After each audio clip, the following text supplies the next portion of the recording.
But Ryan Poles just put pressure on one of the draft picks from last year. We've talked a lot about how Luther Burden, Colston Loveland, Kyle Monangai, these guys all had huge roles last year.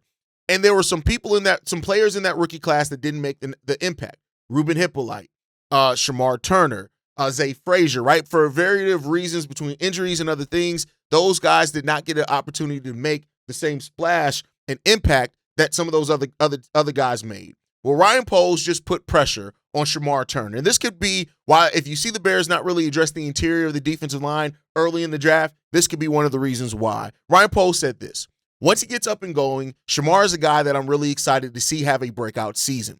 I had a ton of faith he was going to be on the same track as fellow rookies Luther Burden, Colston Loveland, and Ozzie Trapillo the more that he played. His impact was going to be felt more and more, and I felt like we didn't get to see that. So Ryan Poles is giving faith in one of the guys. Now, we know one of the flaws of Ryan Poles has been, and we got to talk about this aspect of it as well, one of the flaws of Ryan Poles has been not knowing when to give up on guys that he drafted. Right now, Shamar Turner, I'm not putting him in that category yet. He's too young. He last year was his rookie year. He had injuries, those type of things. All that stuff was there. So I'm not putting Shamar Turner in that category yet. But I'm just saying that to say it's not surprising to hear Ryan Poles talk glowingly about a player that he drafted and wanting to see more and having a plan for that player to actually make an impact and have a role on the Chicago Bears, as he should. Shamar Turner, 6'3", 293 pounds, but he played in 5 games last year. And in those 5 games, he had 6 solo tackles in those games.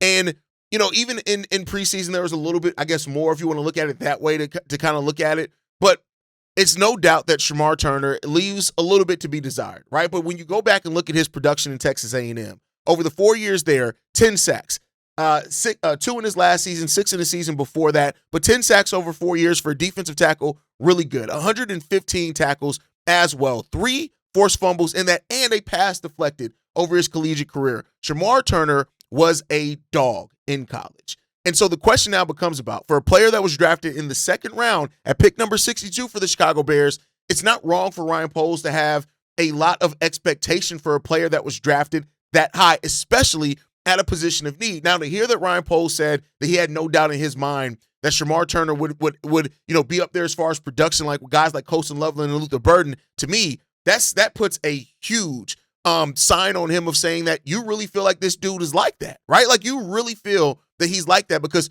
Colston Loveland and Luther Burden weren't just good for rookies. They were good football players last year when it was all said and done. So if we're hearing that Ryan Poles is now saying to himself that he feels like Shamar Turner could be up there, great.